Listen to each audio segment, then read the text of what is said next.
दोस्तों आज के वीडियो में हम लोग हुमायूं से संबंधित जितने इम्पोर्टेंट पॉइंट है उसको कवर करेंगे। अगर आप झारखंड टीईटी की तैयारी कर रहे हैं तो वीडियो आपके लिए बहुत महत्वपूर्ण है। साथ ही झारखंड स्पेशल के भी वीडियो आपको प्रोवाइड किए गए हैं, उसकी प्लेलिस्ट बनी हुई है, अगर आपने नहीं देखे उन्हें ज़रूर देखें। साथ ही सोशल साइंस एसएसटी की प्लेलिस्ट अलग से बनी हुई है। ये सारे क्वेश्चन इन वीडियो में सारे क्वेश्चन इंपॉर्टेंट हैं, उन्हें ज़रूर देखें। दोस्तों बिना देरी किए हुए अब हम लोग शुरू करते हैं। हुमायूं किस वंश का शासक था? तो ये मुगल वंश का शासक था। हुमायूं कहाँ पैदा हुआ था? तो ये काबुल में हुआ था 1508 ईस्वी में। हुमायूं का क्या अर्थ होता है? तो हुमायूं का अर्थ होता है भाग्यशाली। हुमायूं का पूरा नाम क्या था? तो नसीरुद्दीन मोहम्मद हुमायूं। हुमायूं के पिता का नाम क्या था? तो हुमायूं के पिता का नाम था बाबर। हुमायूं की माता का क्या नाम था? तो माहम बेगम था माता का नाम। बाबर की मृत्यु के पश्चात उसके प्रधानमंत्री ने किसे आगरा की गद्दी पर बैठाने का प्रयत्न किया था? तो मेहंदी ख्वाजा को। ईश्वर ने चाहा तो राजा होकर मेरा प्रथम कार्य तुम्हारी अन्य दूसरे राजद्रोहियों की खाल उतारना होगा, यह कथन मेहंदी ख्वाजा का है। कौन एक हुमायूं के स्थान पर बाबर के उत्तराधिकारी के रूप में प्रधानमंत्री मीर खलीफा का पसंद था? तो मेहंदी ख्वाजा। हुमायूं अकबर आगरा के सिंहासन पर कब बैठा था? तो 30 दिसंबर 1530 ईस्वी को बैठा था। वह मुगल शासक कौन था जिसने अपने पिता की इच्छा अनुसार अपने भाइयों का विभाजन किया था? वह हुमायूं था। जिस समय हुमायूं आगरा की गद्दी पर बैठा, काबुल व कंधार पर उसके किस छोटे भाई का अधिकार था? तो कामरान का अधिकार था। दोहरिया कब हुआ था? तो ये 1532 ईस्वी में। दोहरिया का युद्ध किसके बीच हुआ था? तो हुमायूं और महमूद लोदी के बीच में हुआ था। हुमायूं ने चुनार दुर्ग प्रथम बार आक्रमण किया था 1532 ईस्वी में। चालाक अफगान बताकर बाबर ने हुमायूं को किसके प्रति सचेत किया था? तो शेर खां के प्रति सचेत किया था। कौन सा प्रथम मुगल सम्राट था जिसे बंगाल के विरुद्ध अभियान किया था? तो हुमायूं था। हुमायूं के शासनकाल में नुसरत शाह किस राज्य का सुल्तान था? तो ये बंगाल का सुल्तान था। हुमायूं के शासनकाल में शाह हुसैन अरगुन कहाँ का शासक था? तो ये सिंध का था। प्रताप रुद्रदेव कहाँ का शासक था? ये कालिंजर का शासक था। गुजरात के उस महत्वाकांक्षी नवयुवक सुल्तान का क्या नाम था जिसने हुमायूं से युद्ध किया था? तो बहादुर शाह था। गुजरात में सैनिक सफलता प्राप्त करने वाला पहला मुगल हुमायूं था। रानी कर्णावती ने मेवाड़ के किस राजा का विरोध करते हुए हुमायूं से सहायता मांगी थी? तो रतन सिंह। किंवदंतियों के अनुसार किस राजपूत रानी ने हुमायूं को राखी भेजी थी? तो रानी कर्णावती ने। हुमायूं ने दूसरी बार चुनार के किले का घेरा कब डाला था? तो 1537 से 39 के मध्य में। चौसा का युद्ध कब हुआ था? तो 26 जून 1539 ईस्वी को। चौसा का युद्ध किसके बीच हुआ था? तो हुमायूं और शेर खां के बीच हुआ था। हुमायूं चौसा में क्यों पराजित हुआ था? तो क्योंकि उसके भाइयों ने उसका साथ नहीं दिया था। चौसा के युद्ध में हारने के पश्चात हुमायूं ने किसकी सहायता से अपनी जान बचाई थी? तो ये बचाई थी भिस्ती निजाम सक्का की सहायता से। फरिश्ता के अनुसार हुमायूं ने किसे आधे दिन के लिए बादशाह बनाया था? तो भिस्ती निजाम सक्का को आधे दिन के लिए बादशाह बनाया था। हुमायूं ने शेर खां के विरुद्ध निर्णायक युद्ध किस स्थान पर लड़ा था? तो बिलग्राम कन्नौज के निकट। कन्नौज का या बिलग्राम का युद्ध कब हुआ था? तो ये हुआ था 17 मई 1540 ईस्वी को हुआ था। किस युद्ध के पश्चात हुमायूं निर्वासित जीवन जीने के लिए बाध्य हुआ था? तो कन्नौज के युद्ध के पश्चात। निर्वासन के दौरान हुमायूं को आश्रय देने वाला सफाविद शासक शाह तहमास्प प्रथम था। हुमायूं की भारत से निर्वासित अवधि कितने वर्षों की थी? 15 वर्षों की। हुमायूं दूसरी बार दिल्ली में कब प्रवेश किया? तो जुलाई 1555 ईस्वी में। मच्छीवाड़ा का युद्ध कब किसके बीच हुआ था? तो 15 मई 1555 ईस्वी को मुगल और अफगानों के बीच में हुआ था। हुमायूं ने किसे हराकर 1555 ईस्वी में दिल्ली पर शासन अधिकार किया था? तो सिकंदर शाह को हराकर। दिल्ली का राज्य दोबारा प्राप्त करने के पश्चात हुमायूं कितने समय तक राज्य किया था? तो 6 माह तक राज्य किया था। हुमायूं की मृत्यु कैसे हुई थी? तो ये हुई थी दीन पनाह नगर इमारत की सीढ़ियों से फिसलकर गिरने के कारण। किस मुगल शासक की सीढ़ियों से गिरकर मृत्यु हो गई थी? तो हुमायूं की मृत्यु हुई थी। हुमायूं की कब्र कहाँ पर हुई थी? तो कब्र कहाँ है? तो इसकी कब्र दिल्ली में है। हुमायूं के मकबरे का निर्माण किसके द्वारा करवाया गया था? तो उसकी पत्नी हुमायूं की पत्नी हाजी बेगम के द्वारा बनवाया गया था। हुमायूं के मकबरे का वास्तुकार मीरक मिर्जा गयास था। कौन सा एक मकबरा बड़े उद्यान के केंद्र में है और ताजमहल का पूर्ण रूप प्रदर्शित करता है? तो हुमायूं का मकबरा। हुमायूं का अर्थ होता है भाग्यवान, परंतु वह एक अत्यधिक दुर्भाग्यशाली व्यक्ति था। वह जीवन भर ठोकर खाता रहा और ठोकर खाकर ही मृत्यु हो गई, या स्टैनले लेनपुर का कथन है। हुमायूं जीवन भर लुढ़कता रहा और लुढ़क कर ही जीवन से मुक्त हो गया, कथन स्टैनली लेनपुल का है। इतिहासकार ने लिखा है, हुमायूं की असफलता का मुख्य कारण उसकी सुंदर परंतु विवेकहीन दयालुता, लेनपुल ने कहा था।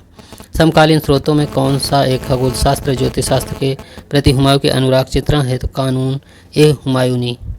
कानून ए हुमायूनी किसकी रचना है? तो ये ख्वादमीर की रचना है। किस लेखक ने अमीर एकबार की उपाधि प्रदान की थी? तो ख्वादमीर ने उपाधि प्रदान की थी। ख्वादमीर के कानून ए हुमायूनी में अहल ए मुराद किस एक समुदाय को निर्दिष्ट करता है? तो संगीतकार, नर्तक, चारण समुदाय को। कौन सा मुगल शासक 2 बार गद्दी पर बैठा था? तो हुमायूं 2 बार गद्दी पर बैठा था। हुमायूं के संबंध में सही कथन है, हुमायूं को खगोल शास्त्र और भूगोल में गहरी दिलचस्पी थी। हुमायूं ने शाही पुस्तकालय के लिए पुस्तकों का भारी संग्रह किया। हुमायूं अपने सैन्य अभियानों के दौरान पढ़ने के लिए चुनी हुई पुस्तकें ले जाया करता था। हुमायूं की असफलता का कारण था उसका कमज़ोर चरित्र। तो उसके द्वारा लड़े गए जो प्रमुख युद्ध हैं उनके बारे में हम लोग जानते हैं। कलिंजर का युद्ध 1531 में हुआ था, प्रताप रुद्रदेव शासक था। दोहरिया युद्ध हुआ था 1532 ईस्वी में, महमूद लोदी। चुनार का प्रथम घेरा 1532 में, शेर खां। गुजरात 1532, बहादुर शाह। चौसा का युद्ध 1539 में, शेर खां। और कन्नौज या बिलग्राम का युद्ध, शेर खां। दोस्तों, शेर शाह सूरी से रिलेटेड, हुमायूं से रिलेटेड क्वेश्चन है, तो उसे हम लोग कवर कर लेते हैं। फरीद खां का जन्म बजवाड़ा में हुआ था 1472 ईस्वी में, और डॉक्टर के आर कानूनगो के अनुसार फरीद खां का जन्म 1486 में हुआ था। शेर शाह का प्रारंभिक नाम क्या था? तो फरीद खान था। शेर शाह का पिता हसन कहाँ का जागीरदार था? तो यह सहसाराम खवासपुर टांडा का। फरीद खान ने अपनी शिक्षा दीक्षा कहाँ से प्राप्त की है? तो जौनपुर से प्राप्त की है। फरीद खां की वीरता प्रभावित होकर किसने शेर खां की उपाधि प्रदान की थी? बहार खां लोहानी। मध्य युगीन शासकों में कौन एक उचित शिक्षित था? वो शेर शाह था। बिहार के किस सुल्तान ने शेर खां को अपने अल्पवयस्क पुत्र जलाल खां का शिक्षक नियुक्त किया था? तो सुल्तान मोहम्मद नुहानी ने। 1532 ईस्वी में हुए दोहरिया युद्ध में हुमायूं के विरुद्ध शेर शाह ने किसका साथ दिया? तो अफगानों का। सूरजगढ़ की लड़ाई कब हुई थी? तो 1534 ईस्वी में हुई थी। सूरजगढ़ की लड़ाई किसके समय किसके बीच हुई थी? तो शेर खां और गयासुद्दीन मोहम्मद के बीच में हुई थी। शेर खां मुगल सेवा में कितने समय तक रहा? तो 15 माह तक रहा। यदि ईश्वर ने मेरी सहायता की, भागना ने मेरा साथ दिया, तो मैं सरलता से मुगलों को भारत से निकाल दूंगा, ये शेर खां का कथन है। चौसा का युद्ध 1539 ईस्वी में हुआ था। चौसा के युद्ध के पश्चात शेर खां ने शेर शाह आलम सुल्तान आदिल की उपाधि धारण की थी। अपने नाम के आगे के सिक्के भी चलवाए थे। कन्नौज अथवा बिलग्राम का युद्ध 1540 ईस्वी में हुआ, और 17 मई 1540 ईस्वी में शेर शाह और हुमायूं के बीच में युद्ध हुआ था। शेर शाह का विधिवत राज्याभिषेक हुआ था 10 जून 1540 ईस्वी में, आगरा में हुआ था। सूर्यवंश का संस्थापक शेर शाह सूरी को माना जाता है। सूर्यवंश ने कितने वर्षों तक शासन किया? तो 15 वर्षों तक शासन किया था। इसे द्वितीय अफगान वंश का संस्थापक माना जाता है, तो शेर शाह सूरी को माना जाता है। किस सुल्तान ने पहले हजरते आला की उपाधि अपनाई? बाद में सुल्तान शेर शाह सूरी ने। बंगाल के सिकंदरों की देखभाल करने के लिए एक असैनिक अधिकारी अमीर बंगाल को किसने नियुक्त किया? तो शेर शाह सूरी ने नियुक्त किया। कन्नौज नगर को बर्बाद करके किसने शेर सूर नाम नगर बसाया था? तो शेर शाह ने। किसने सासाराम में शानदार मकबरा बनवाया था? तो शेर शाह ने बनवाया था। सासाराम में शेर शाह के मकबरे की योजना अष्टकोणीय प्रकार की थी। सासाराम में शेर शाह सूरी का मकबरा किससे घिरा है? एक तालाब से। सासाराम कहाँ पर स्थित है? तो ये बिहार में स्थित है। हसन खां सूर के मकबरे के बाद शेर शाह के मकबरे का वास्तुकार अली बल खान। पटना नगर की स्थापना किसने की थी? तो शेर शाह ने की थी। किन दो मुगल शासकों के मध्यवर्ती काल में शेर शाह का हुमायूं एवं अकबरा के मध्यवर्ती हजरत आला की उपाधि धारण की थी शेरशाह ने? शेरशाह के किस विजय को नैतिक आधार पर सदैव आलोचना की जाती? तो राजस्थान के विजय। शेरशाह सूरी का अंतिम अभियान किस राज्य के साथ था? तो कलिंजर के विरुद्ध था। शेरशाह के कलिंजर अभियान के समय वहां का राजा कीरत सिंह था। शेरशाह सूरी की मृत्यु हुई थी कलिंजर में हुई थी। शेरशाह दफनाया गया था सासाराम में। शेरशाह ने किसे अपना अधिकार नियुक्त किया था? तो आदिल खां को। कौन शेरशाह का उत्तराधिकार हुआ? इस्लाम शाह। और जलाल खान ने कौन सी उपाधि धारण की थी? तो इस्लाम शाह की उपाधि धारण की थी। शेरशाह की मृत्यु के पश्चात किसे इस्लाम शाह के नाम से सुल्तान घोषित किया था? तो जलाल खान को। महदवी आंदोलन की अगुवाई में शेख अब्दुल्ला नियाजी और शेख अलाई उत्पीड़न किसके शासनकाल में हुआ था? तो इस्लाम शाह सूरी के शासनकाल में हुआ था।